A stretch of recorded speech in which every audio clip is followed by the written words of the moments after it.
رحمن يا رحمن ساعدني يا رحمن اشرح صدري قرآن املأ قلبي قرآن واسق حياتي قرآن.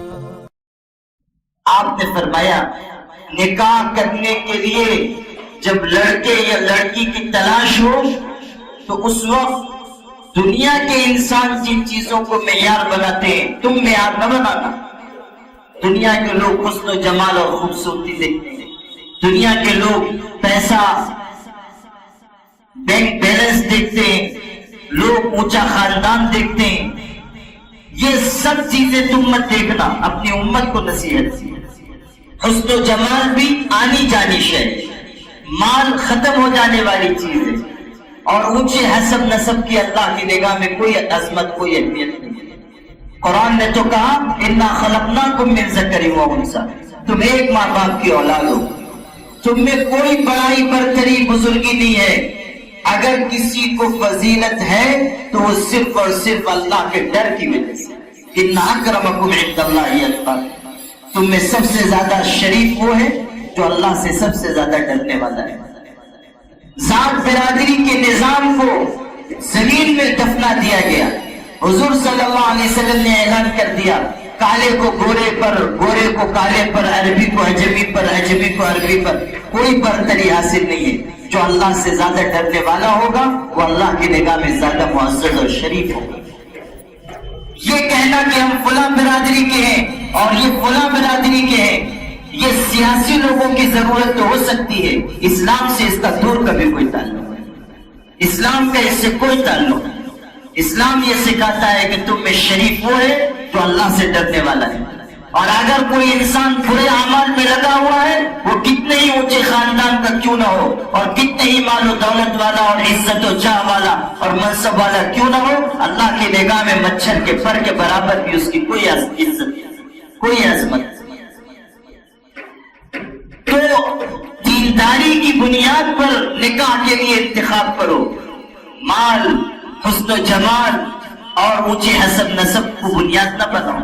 معیار دینداری ہے. دین دیکھ کر نکاح کرو. اپنی اولاد کا رشتہ طے کرنا ہے, دینداری دیکھو کہ میں اپنے لڑکے کے لیے ایسی بیوی لے کر آؤں اور اپنے گھر کے لیے ایسی بہو کا انتخاب کروں جو اللہ سے ڈرنے والی ہے. میں اپنی لڑکی کے لیے ایسا شوہر تلاش کروں, ایسا داماد ڈھونڈ کر لاؤں جو اللہ سے ڈرنے والا اور خدا کا خوف رکھنے والا ہو, جس کی پیشانی پر سجدے کا نشان ہو, جس کے دل میں حیا ہو, جس کی زبان پر سچائی ہو, جو اللہ کی اطاعت کرنے والا ہو. آپ دیکھیے آج مسلمانوں کے ہاں بھی جو رشتے طے ہوتے ہیں ان میں انتخاب کا معیار یہ چیز نہیں ہے جس کی ہدایت حضور صلی اللہ علیہ وسلم نے کی تھی. ہمارے یہاں بھی معیار انتخاب وہی ہے جو دنیا کے دوسرے انسانوں کے ہاں ہے. ہم بھی دیکھ رہے ہیں کہ مکان کتنا بڑا ہے, ہم بھی دیکھ رہے ہیں کہ جائیداد کتنی ہے, ہم بھی دیکھ رہے ہیں کہ ہمارے سمجھی کے پاس, ہمارے اس خاندان کے پاس جس سے ہم رشتہ طے کرنا چاہ رہے ہیں, چاہو عزت, منصب اور دنیا کی وجاہت کتنی ہے. یہ چیز ہمارے لیے, آپ کے لیے نقصان کا ذریعہ ہے. آپ دیکھ لیجیے رشتے ہوتے ہیں اور چند دنوں کے بعد رشتوں میں کھٹاس پیدا ہو جاتی ہے. رشتے ہوتے ہیں, چند دنوں کے بعد معاملات الجھنے لگ جاتے ہیں. کیوں؟ اس لیے کہ ہم نے بنیاد غلط رکھی. ہم نے ٹیڑھی اور ترچھی اینٹ کے اوپر عمارت تعمیر کی ہے, تو اب اگر آسمان تک بھی عمارت تعمیر کرو گے تو دیوار ٹیڑھی ہی ہوگی, اسے کوئی درست نہیں کر سکتا.